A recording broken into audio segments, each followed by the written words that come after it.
My girlfriend cheated on me for the unbelievable reason. My girlfriend cheated on me for the dumbest reason. When I came home that evening, the atmosphere felt different. There was a tension in the air that I couldn't quite place. Emily was sitting on the couch, scrolling through her phone, but her demeanor was off. Her usual warmth had been replaced by a quiet, almost distant energy. "Hey, is everything okay?" I asked, setting my bag down. She glanced up at me, then quickly returned to her phone. "Yeah, everything's fine."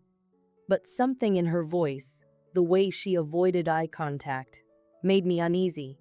I decided to let it go for the moment and sat down beside her.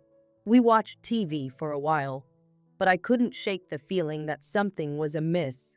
There was no fight, no big argument, but it felt like a small crack had appeared in the foundation of our relationship, and it was growing by the minute. The next day, I received a text message from one of my childhood friends, Ryan. He sent me a screenshot of an Instagram post from one of Emily's friends. The picture showed Emily at a party, looking happy and carefree, but there was something else in the background. A man, standing way too close to her, his hand almost on her waist. He wasn't someone I recognized, and the caption of the post made it clear that he was an important part of the night. I felt a pang of unease in my chest. It wasn't the photo itself, it was the caption. It read, "Emily and Ryan, always a blast when the two of them are together." I stared at the screen for a long moment, trying to process what I was seeing. Emily had never mentioned a guy named Ryan before. In fact, I had never heard of him. The lack of communication stung more than anything else. I immediately felt that familiar knot in my stomach, the same one I'd had all those years ago, when Emily's insecurities first started to surface. Why had she never told me about this guy? I waited until I got home to ask her about it. When I walked through the door, I tried to keep my tone as calm as possible. "Emily, who's Ryan?" She froze, the color draining from her face. "What do you mean? Who's the guy in the Instagram photo with you?" I asked, holding my phone out to her. "Why didn't you mention him to me?" Her face flushed red, and for a moment, she didn't answer. She sat down on the couch, and I followed, sitting next to her. "It's not what you think," she said, her voice trembling. "Ryan's just a friend. We've known each other for a while, but it's nothing more than that." "Then why didn't you tell me about him? Why was he all over you in that photo? And why didn't you mention anything about the party?" I pressed, trying to keep my voice steady, even though the anger and confusion were bubbling up inside me. Emily's eyes welled up with tears. "I didn't think it was important," she said quietly, looking down at her lap. "I didn't want to upset you. I know you don't like when I go out without you. And I didn't want you to think anything was going on with Ryan. But you know I trust you," I said, feeling hurt. "So why didn't you just tell me the truth?" Her face crumpled as she let out a shaky breath. "Because I'm scared, okay?" she said, her voice barely above a whisper. "I'm scared that one day you'll realize you don't need me, that I'm just holding you back from something better. You don't need a girl like me." The weight of her words hit me like a punch to the gut. This wasn't just about a photo or a party. This was about everything she had been holding in, all her fears and insecurities that she'd never fully shared with me. My heart broke as I realized just how deep those feelings ran. "Emily, you're not holding me back. I love you. I've always loved you," I said, my voice thick with emotion. "But you need to stop pushing me away with these fears. You need to trust me." She looked up at me, tears streaming down her face. "I do trust you, but sometimes I feel like I'm not enough. I feel like I'm not the kind of person you deserve." I sat there, speechless, trying to process everything she'd said. I wanted to reassure her, to tell her that I would never leave her. But part of me was angry too. angry that her insecurities were beginning to drive a wedge between us, angry that she had been hiding things from me, and most of all, angry that I had let her feel so alone in her doubts. "Emily," I said softly, taking her hand, "we need to talk about this more, but we also need to stop letting these fears control us. If we're going to be together, we have to trust each other completely." She nodded, wiping her tears. "I know. I'm sorry. I just, I don't know how to stop feeling this way." We spent the next few hours talking, really talking. For the first time in a long time, we dug deep into our feelings. It wasn't easy. There were moments when I felt like giving up, like walking away from the pain. But I knew we had something worth fighting for. I could see it in her eyes, the same love, the same tenderness that had brought us together all those years ago. After that night, things were a little different. We both tried harder to communicate openly, to address the fears and insecurities that had been building up for so long. But the truth is, we never fully recovered. The cracks in our relationship were always there, even if we tried to ignore them. I began to feel suffocated by her constant need for reassurance. She, in turn, felt like I was growing distant and unresponsive to her needs. And then, one day, it happened. We had a big fight. One of those fights where everything you've been holding in comes spilling out. Words were said, things were done that we couldn't take back. In the end, we both knew that we had reached an impasse. We loved each other, but love wasn't enough to fix what was broken. Our trust had been shaken, our connection strained beyond repair. I walked away from Emily that day, and it felt like my heart was being ripped out of my chest. But I knew it was for the best. The hardest part wasn't the fight itself. It was the realization that we had both given so much of ourselves to a relationship that was built on fragile ground. And despite our best efforts, we couldn't make it work. In the months that followed, I spent a lot of time reflecting on everything that had happened. I learned a lot about myself, about love, and about the importance of trust. It wasn't easy, but I eventually came to terms with the fact that sometimes, no matter how hard you try, relationships fall apart.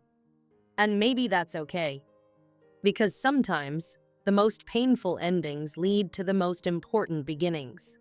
Later that afternoon, I got a text from Emily that read, "We need to talk." Those 4 simple words sent an icy chill down my spine. The weight of those words sat heavily on my chest. I couldn't focus on anything for the rest of the day. My mind raced with endless possibilities, each one worse than the last. Was she upset about something I'd done? Did something happen to her or her family? I couldn't concentrate at work, distracted by a growing sense of dread that refused to let me go. I wanted to text her back, to ask what was wrong, but I knew it would only make things worse. I didn't want to jump to conclusions, but everything inside me screamed that something terrible was coming. Her words left no room for reassurance. "We need to talk" wasn't just an innocent conversation. It was something serious, something life-altering. By the time I got home, the sense of unease had completely consumed me. The house felt different, colder, as though it was holding its breath, waiting for whatever was about to unfold. I found Emily sitting on the couch, her body slumped in a way that made my heart drop. Her eyes were red and swollen, her cheeks streaked with tears. The sight of her like that only made my anxiety grow tenfold. Something was wrong, something deep. I rushed to her side, my instincts telling me to comfort her, but my own heart was pounding so loudly in my chest I could barely think straight. "Emily, what's wrong?" My voice trembled with concern as I gently placed a hand on her shoulder, trying to offer some kind of reassurance that I didn't feel myself. She looked up at me, her face a mix of guilt and pain, the kind of expression I had never seen on her before. "I messed up," she whispered, her voice barely audible as if the words were too heavy for her to say out loud. I froze, my mind immediately jumping to the worst-case scenarios. What do you mean? I asked, my stomach sinking, my mind already bracing for something catastrophic. Emily took a deep breath, as though gathering the strength to confess something she'd been carrying for far too long. And then, in a single breath, she said the words that shattered my world. I hooked up with my ex. The room felt like it tilted sideways as I struggled to process what she had just said. Time seemed to freeze, the world spinning around me as her words echoed in my mind. What? I asked, my voice coming out strangled, as if I couldn't quite wrap my head around it. Why? Her answer hit me like a punch to the gut. I was feeling insecure, she said, her voice shaking. I've always felt like you were out of my league. I convinced myself that you must have cheated on me at least once.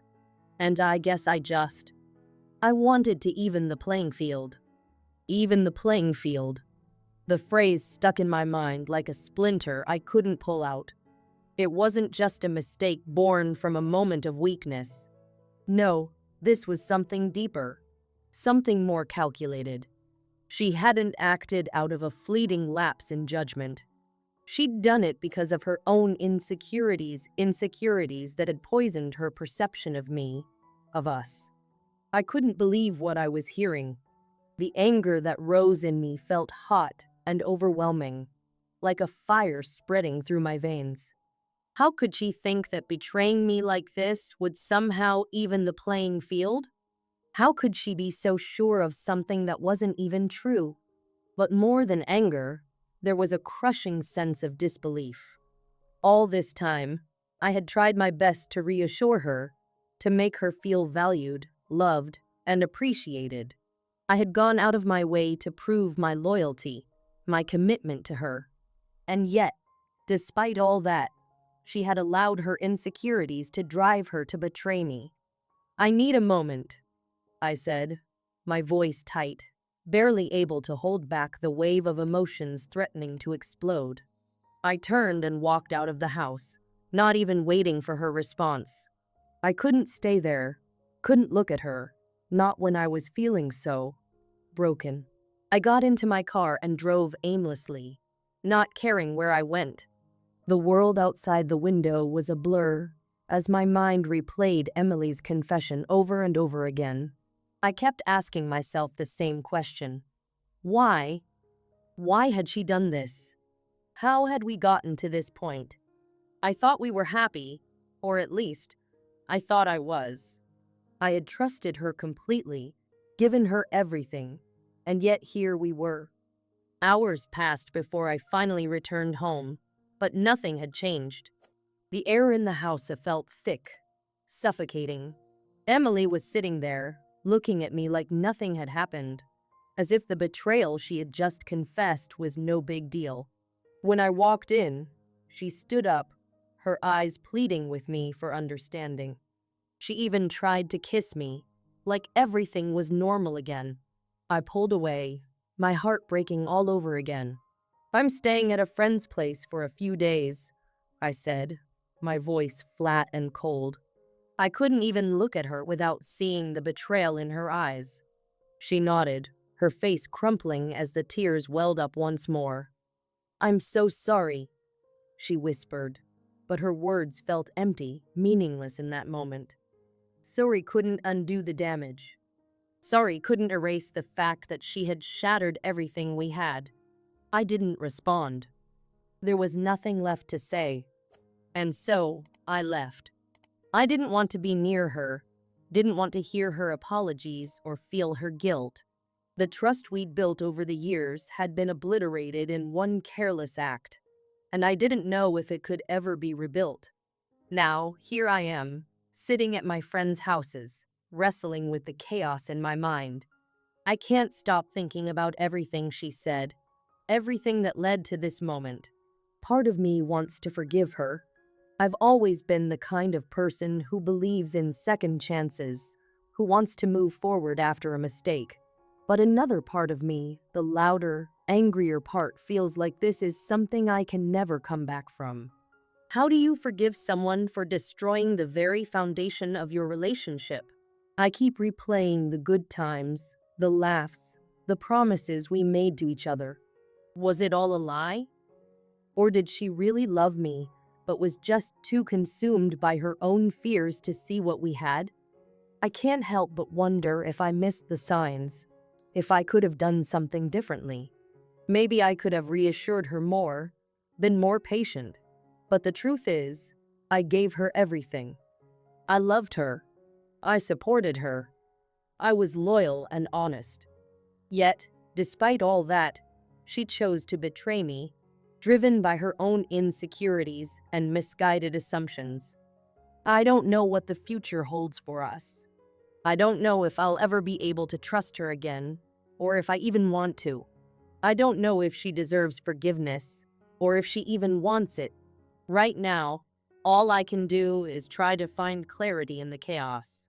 Trust, once broken, is nearly impossible to rebuild, and I'm not sure if I'm willing or even able to try.